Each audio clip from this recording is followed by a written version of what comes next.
All right, y'all. It take a real man to admit when he's wrong. And I've been wrong about something.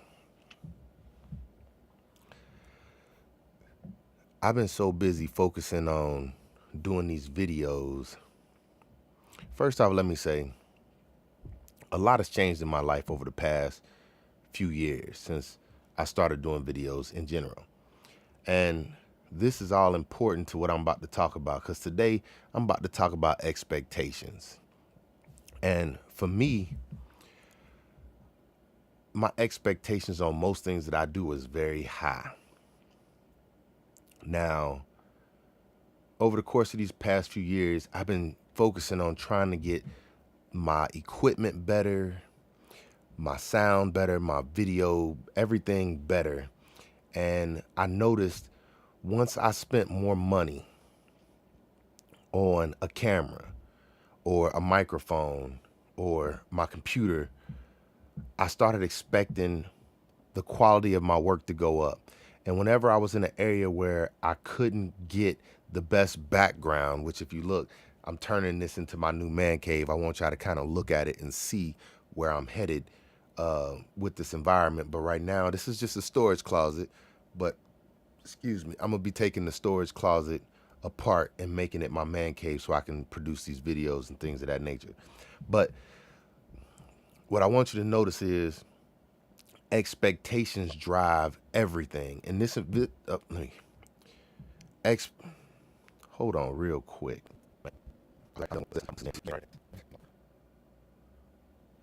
All right, so if you can't tell, I like everything to be I like everything to be a specific way. And since I wasn't able to do my videos the way that I wanted to do them, I didn't do them at all. And how my expectations changed was I had an expectation of since I got better equipment, my video quality and audio quality should be better. And that pressure of not producing better videos and better audio made it so I never made a video at all. Now, when I was shooting my video off of a cell phone, when I was shooting my video off of the camera on my computer, I was putting videos out and I was happy with the way they were coming out. But then I upped my expectations because I upped my equipment and I stopped wanting to produce videos. Now, I know you're probably thinking, how is this important? Well, you know how I am. If you don't know me, you're about to find out. What's going on? It's your boy Shaw, aka Shaw the Barber, aka Skilled Hands at Work, and we're about to do something that's gonna tie the importance of all this together. It's about your expectations. I said in the beginning that I was wrong, and I wanted to admit that I was wrong about something because I have been focused on just black women for so long. But that's because I'm married to a black woman and I mainly interacted with black women my whole life. But I'm working in the barbershop now and I have men who come in from all different races and all different nationalities, all different parts of the world, and we tend to have the exact same problems. So I'm gonna do my best to not go strictly in on black women, even though that's what I'm married to. And I'm not going in on anybody, but I'm really here. I wanna talk to the men because men, we all seem to have the same problems. And I'm trying to get out to the men to watch for things. We gotta open our eyes. I'm gonna ramble a little bit, but I'm gonna give you a little brief. Just this is okay. As a barber, I cut somebody's hair for the first time, and they might have came from somewhere like Great Clips or just another barber who don't care about his work as much as I do, and ain't. I mean, I'm just gonna be straight with you, ain't as good as I am. And when they come to me that first time, they are amazed with the way that their hair looks. That's because their expectations at that moment, they're used to getting what they can, and now they can get what they want. And so they are blown away or amazed. And then what happens after about 6 months of that person getting what they want, now their expectations have met up to what the quality of work is. What I'm saying is this, and I just want to break it down to the lowest level is when a person is used to getting garbage, then anything better than garbage is an improvement. But then once you get used to getting, you know, something good, your expectations automatically move up to what's good, and garbage is now beneath you, which is garbage should be beneath you.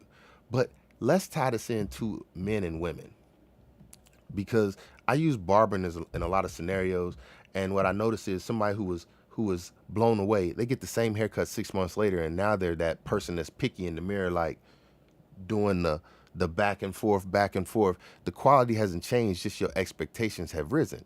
Now, how does this tie into relationships? How it ties into relationships is this. Men, we get put under so much pressure from a woman, from women, from the world in general. But I think that what happens is when a woman meets a good man, somebody who treats them right, their expectations start to rise because you had all this trash in your life before you met the man that you're with now.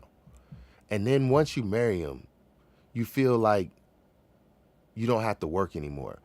A lot of times women say that men don't have to work anymore, but women stop working too, because the same man that you married, that when he did something nice, you used to compliment him. Now that has become an expectation. And it's funny how men, we can't drop our standard of what we do. If you start out taking out the trash, that becomes your job. If you start out cutting the grass, that becomes your job. In the beginning, it was like, thank you. I mean, obviously, you don't need to be thanked for petty chores, but I'm going to give you a perfect scenario. So I'm the one in the house that puts everything together. If anything breaks around the house, I'm the one that fixes it. Well, in the beginning, if something broke and I fixed it, it was like, wow, you're handy. You can do a lot of things. And it made me feel good. It made me feel like a man because I could fix things. Now it's my wife runs out to the store and picks out whatever she wants and just brings it home and expects me to fix it or put it together. Not concerned with what I might have going on in my life. I mean, I have things going on, but my wife has just become so accustomed to, if she gets something that needs to be moved or needs to be put together, she just brings it home and sits it in front of me and like, I need you to put that together. And then the pressure gets put on me to, when do I do it? When do I have time to relax? Because now not only am I putting things on my plate for me to do, but now my wife is putting things on my plate for me to do because I am the fixer around the house. Now I get it. My wife might do the laundry and I'm constantly wearing clothes. But never do I go outside. Like when I cut the grass or do yard work, I always try and put the same clothes on every single time. So it's not like I'm saying, hey, I just went and got a new pair of pants out of the laundry room to go cut the grass and then throw them in the dirty clothes. I try to be considerate. That might be her job or her task, and I'm grateful that she does it. But there's a difference. See, when I notice, and a lot of men are going to be like this, when I notice that something is not done on my wife's behalf, that I feel is her job or her responsibility, I don't run around pointing it out to her. I think about it as maybe she's tired and she just hasn't gotten around to it. Now, I'm going to tell you, I have a little bit of a butthole moment sometimes. My wife will come in and she'll say, she'll be like, babe, I just don't feel like doing the dishes tonight. And I know what the right answer is, but I'm not going to give it. And the reason I'm not going to give it is because I know if the roles were reversed, it wouldn't be given to me. So the right answer is, babe, don't worry about it. I'll take care of the dishes tonight. But that don't work for me. To me, the real right answer is, babe, You clean the kitchen every single night. It ain't gonna matter if you skip one night. Relax. They'll still be there tomorrow. Now that sounds like a butthole move to most women out there. It's like, oh, how could you be like that? You should just get up and do the dishes for your wife. Well, let's flip the roles. My yard is 1.2 acres. If I come home and I ever even open my mouth to say to my wife, I don't feel like cutting the grass today, my wife is going to look at me and say, it don't look that bad. It can wait till tomorrow. I can never look at my wife and say, that was the wrong answer. I expected you to say, I'll go out and cut the grass today. But what I don't understand is, how is it okay for a woman to say that to a man, but it's not okay for a man to say that to a woman? Now, I'm not looking to pass off any of my responsibilities to my wife. That is not the case. But why does it seem like it's okay for a woman to pass off their responsibilities to a man? If I'm tired, am I not allowed to take a break?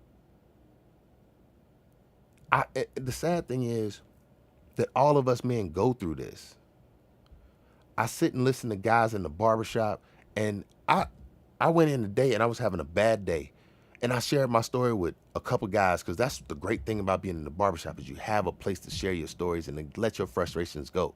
And I think that these videos is another way that I let my frustrations go. I try to keep my personal life out of it, but I think it's best if I allow some people into my life so that someone else can be helped, or that someone else can hear that you're not the only one. But I shared that story with everybody else. Well, not everybody, but a few of the people who got in my chair today. And the amazing thing was, they had the same kind of problems. So listen to this.